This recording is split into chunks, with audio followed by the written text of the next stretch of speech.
Millions of Americans are discovering that their brand new car may have been one of the most expensive financial decisions they've ever made. In 2026, car payments are reaching extraordinary levels. Buyers are stretching their loans to 7 years and beyond, and more drivers are finding themselves owing thousands of dollars more than their vehicle is actually worth. And that's only part of the problem. Some owners are also dealing with recalls, engine failures, transmission problems, and expensive repairs on vehicles that aren't even old yet. So why are so many Americans becoming frustrated with their new cars? To understand what's happening, we have to start with the most obvious problem: the price. 20 years ago, financing a car for 7 years would have sounded extreme to many buyers. Today, it's becoming surprisingly normal. Nearly 1 in 4 financed new vehicle purchases in the second quarter of 2026 came with loan terms of 84 months or longer. And more than 1/3 of buyers financed their vehicles for longer than 72 months. Americans haven't suddenly decided that they enjoy spending 7 years paying for a car. Longer loans are increasingly being used to make expensive vehicles fit into a monthly budget. The average amount financed on a new vehicle has climbed above $44,000, while the average monthly payment has reached approximately $777. Think about what that actually means. Someone purchasing a brand new 2026 vehicle today could still be making payments on that same vehicle in 2033. And even after stretching those payments across 6 or 7 years, many buyers are still spending hundreds of dollars every single month just to keep that vehicle in their driveway. But high monthly payments aren't even the most dangerous part of this story. The bigger problem begins when owners decide they want to get rid of the vehicle. It's called negative equity, and it's trapping a growing number of American drivers. Negative equity simply means that you owe the bank more money than your vehicle is currently worth. In the second quarter of 2026, nearly 30% of trade-ins toward new vehicle purchases carried negative equity. And among those underwater trade-ins, the average amount owed above the vehicle's value was nearly $6,900. Imagine your truck is currently worth $35,000, but you still owe the bank $43,000. You decide you want another truck, so you drive to the dealership and trade your old one in. But that missing $8,000 doesn't simply disappear. In many cases, it gets rolled directly into your next loan. Now you're not only financing your brand new truck, you're still paying for part of the truck you no longer own. And this is where the numbers become frightening.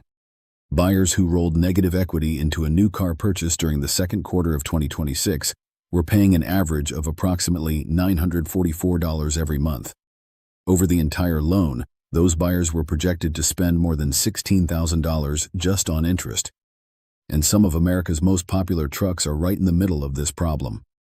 Among underwater vehicles traded toward new purchases, the Chevrolet Silverado 1500 had average negative equity exceeding $8,500. For the Ford F-150, it was more than $8,400. The Ram 1500 was above $8,300. And the Toyota Tundra was approaching $9,000. These aren't obscure exotic cars. They're some of the most recognizable vehicles on American roads.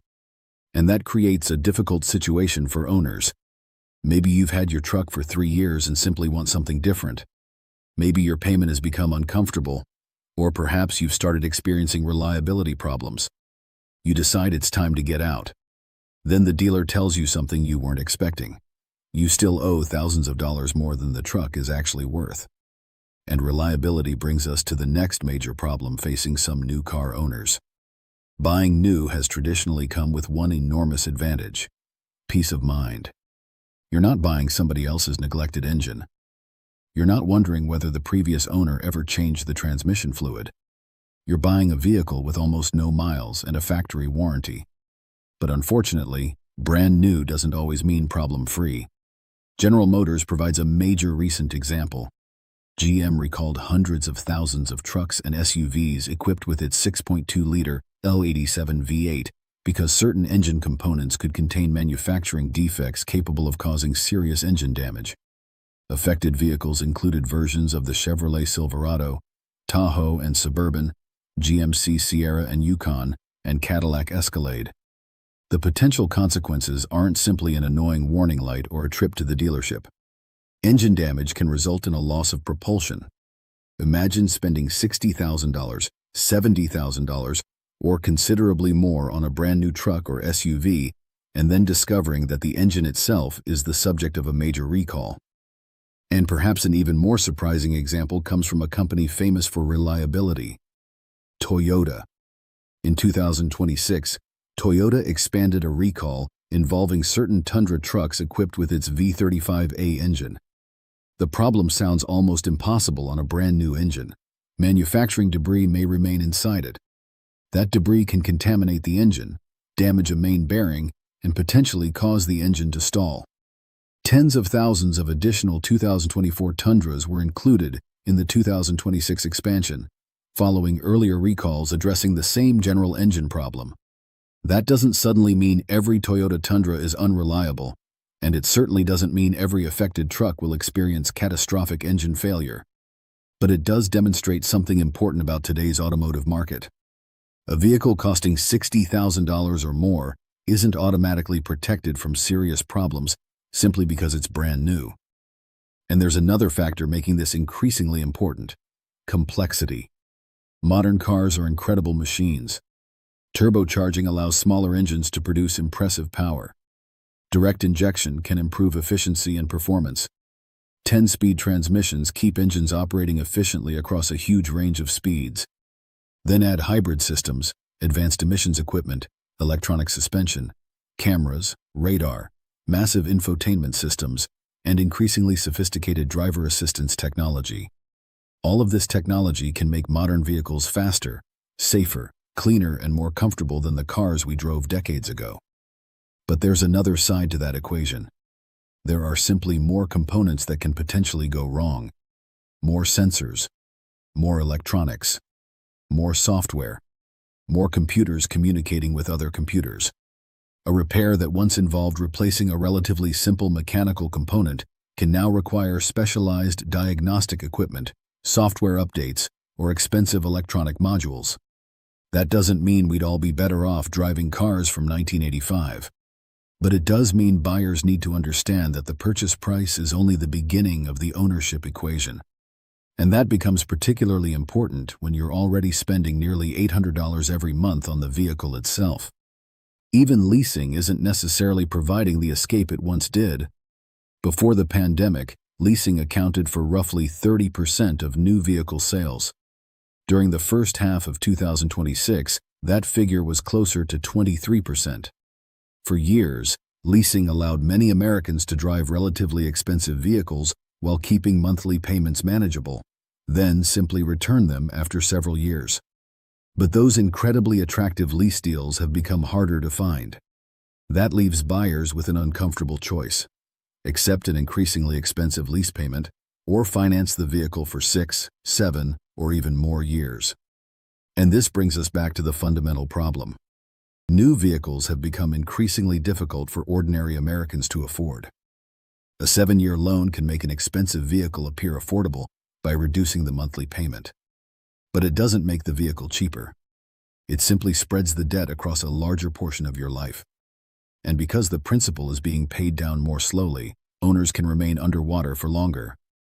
So when you finally decide, "I want out of this car," you can discover that getting out costs thousands of dollars. That's why the new car problem of 2026 isn't simply about unreliable engines. And it isn't simply about high prices.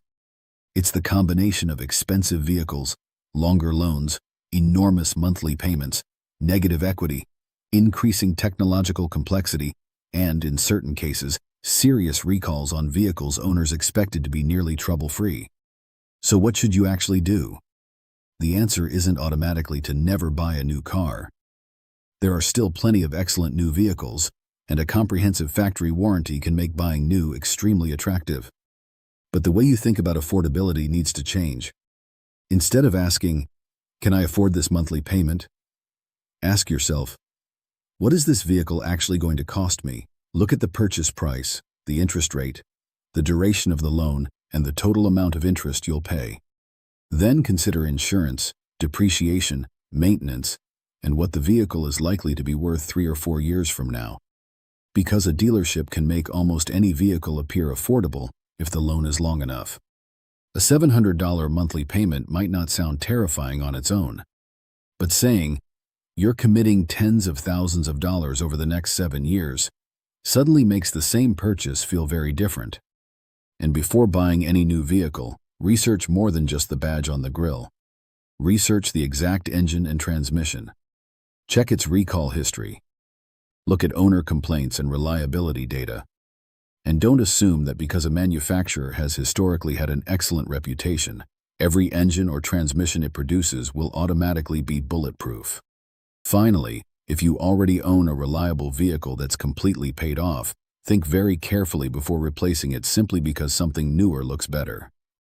Because in 2026, one of the most underrated features any car can possibly have is something you won't find on the options list: no monthly payment.